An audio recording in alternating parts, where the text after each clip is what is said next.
अस्सलाम वालेकुम, कैसे हैं आप सब। आज हम बना रहे हैं मटन कोरमा विद क्रीम।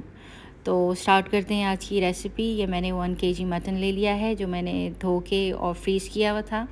अब हम इसे उबलने के लिए रख देंगे। मटन में हम डालेंगे लहसुन और नमक और गोश्त को हम उबलने के लिए रख देंगे जब तक हमारा गोश्त गल ना जाए।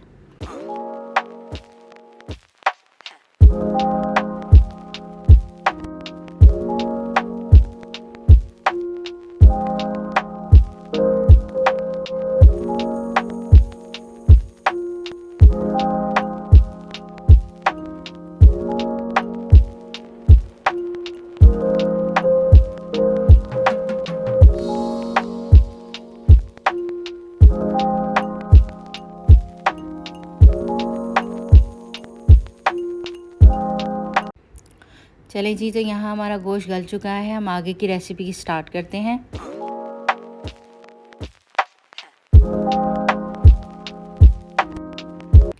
गोश्त को मैंने यखनी से अलग कर लिया है और साथ में मैंने लिए हैं 4 से 5 मीडियम साइज़ के प्याज जो मैंने बड़े बड़े कट किए हैं, बहुत बारीक कट नहीं करने हैं। और मैंने लिए है 1 कप क्रीम और साथ में मैंने इसके लिया है कोरमा मसाला। कोरमा मसाला आप किसी भी कंपनी का ले सकते हैं जो आपको अवेलेबल हो आपके पास।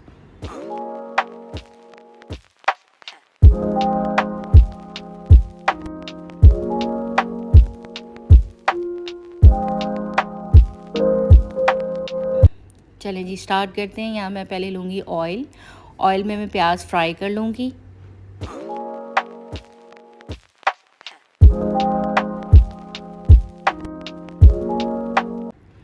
अच्छा जी, प्याज को हम ज़्यादा ब्राउन नहीं करेंगे, लाइट पिंक होगा या अपना कलर चेंज करेगा तो बस प्याज हम निकाल लेंगे क्योंकि हम करेंगे प्याज को ग्राइंड। इसके बाद हम इसमें ऐड करेंगे लहसुन और अदरक और साथ में हम इसमें जो हमने गोश्त गला के रखा हुआ था वो हम अच्छे से भून लेंगे ताकि गोश्त की हीक जो है वो अच्छे से ख़त्म हो जाए।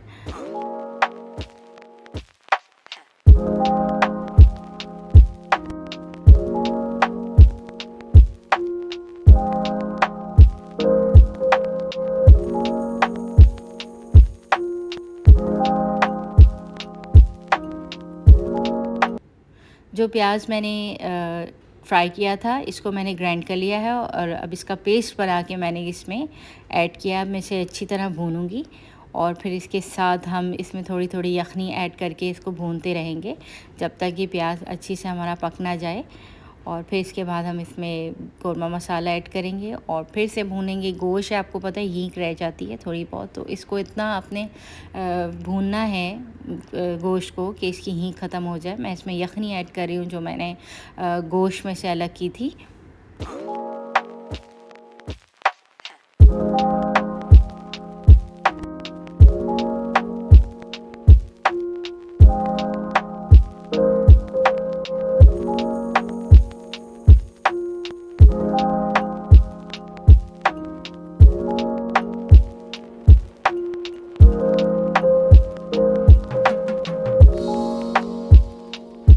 अच्छा जी, यहाँ हमारा मसाला अच्छी तरह भून गया है, गोश्त भी अच्छी खुशबू आ रही है। अब मैं जो क्रीम रखी थी मैंने 1 कप, वो अब मैं इसमें ऐड कर दूँगी।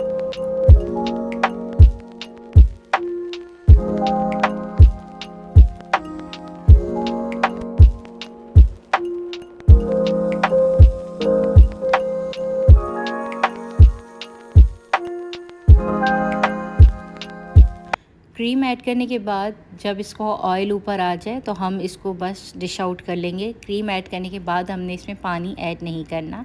और ये देखिए जी, हमारा कोरमा क्रीम वाला कोरमा रेडी हो गया है।